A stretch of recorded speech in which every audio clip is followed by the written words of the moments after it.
My dear brothers and sisters in Christ, today we celebrate Saints Peter Baptist, Paul Miki, and companion martyrs who died by crucifixion in Japan in the late 16th century for being witnesses to Christ against the dictates of the emperor.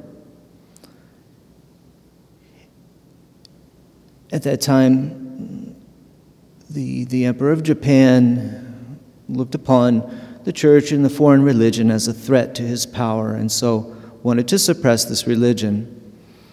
In our day, the world is dominated not by a single identifiable human individual like an emperor, but more by a form of mind control that Pope Benedict XVI called the dictatorship of relativism, in which the idea underlying that phrase is that there is an unspoken prohibition against proclaiming any truth as absolute. No one has the right, not even the church, not even God. Only perhaps the United Nations or the World Court of Justice or some human institution perhaps can make proclamations, but we as individuals have no right to identify any absolute truth. There's your truth, there's my truth, there's their truth.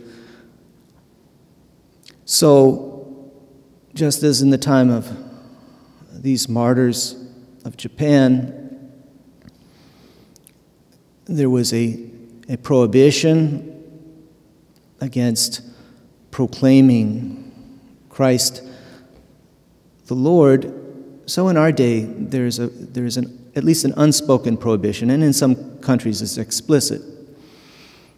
And therefore, again, there is the call to martyrdom, which is the call to be faithful to the truth no matter what. The truth of Christ, that is. The truth that saves. The truth of who God is. The God who revealed himself to us. Who died on the cross for us. And, of course, we know who God is because Jesus Christ was God made flesh and came upon earth and showed himself to us and proclaimed himself the way, the life, and the truth. He is the witness to the divine truth because he knows the Father. He's seen God face to face. And he makes God known to us. No one knows the Father except the Son and those to whom he wishes to reveal him. So Jesus Christ is the martyr of truth per excellence, who went to the cross to proclaim the truth. As he told Pilate, "For this have I come into the world, to give testimony to the truth." In the witness of today's saints, we heard in the second reading from the Liturgy of the Hours a testimony of the martyrdom of Saints Paul Miki and companions. St. Peter Baptist was Franciscan, and there were a number of Franciscans with him. Paul Miki was a Jesuit, and also he had a number of companions. There were 26 altogether that were arrested under this decree of the emperor. They were mutilated, martyred, and then eventually crucified and wounded mortally on the cross in Nagasaki. But there's an interesting commonality in what a number of these martyrs, how they died. I'll just read an excerpt. This is Paul Miki's final words. "As I come to this supreme moment of my life, I am sure none of you would suppose I want to deceive you, and so I tell you plainly, there is no way to be saved except the Christian way. My religion teaches me to pardon my enemies, and all who have offended me. I do gladly pardon the emperor and all who have sought my death. I beg them to seek baptism and be Christians themselves. So there, in his dying breath, he's proclaiming the truth of salvation, even to those who are persecuting him. And then it goes on in this testimony also describing how his companions died. One of them, named Anthony, looked toward heaven and called upon the holy names Jesus, Mary. Others kept repeating, Jesus and Mary. Their faces were serene. Then, according to Japanese custom, the 4 executioners unsheathed their spears, and at this dreadful sight, all the Christians cried out, Jesus, Mary. The executioners killed them one by one thrust of the spear, then a second blow. It was all over in a very short time.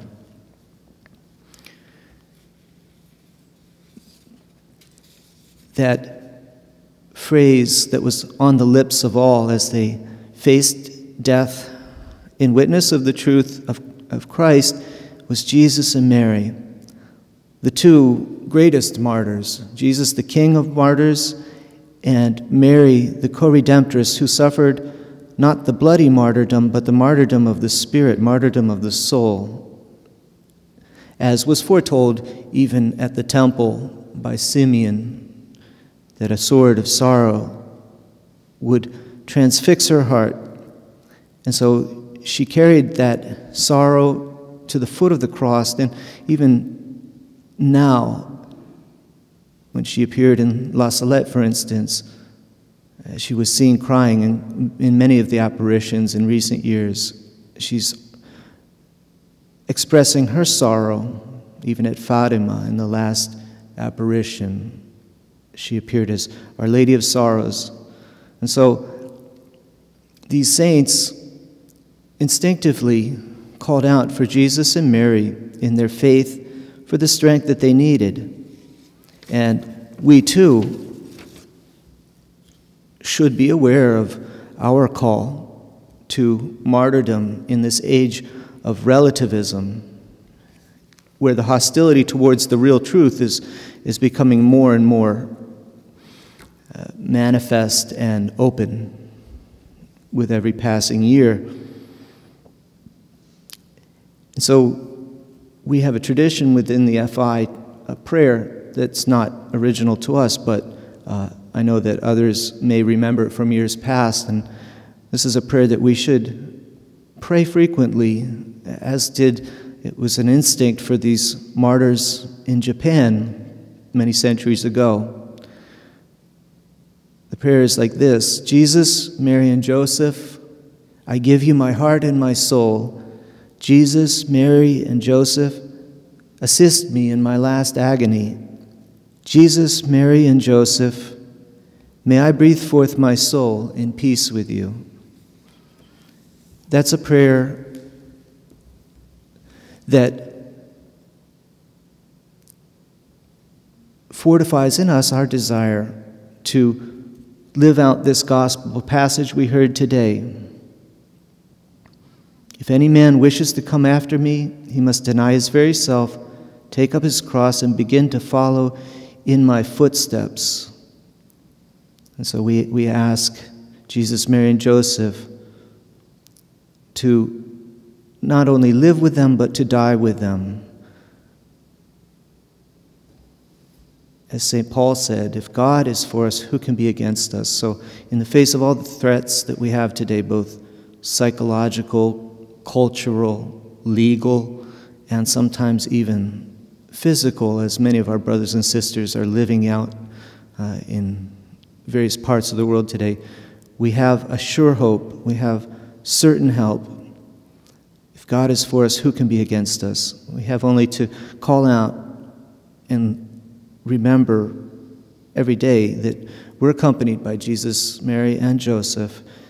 May they intercede for us And may we be courageous witnesses to the truth against the diabolical lie of the dictatorship of relativism. Praise be Jesus and Mary.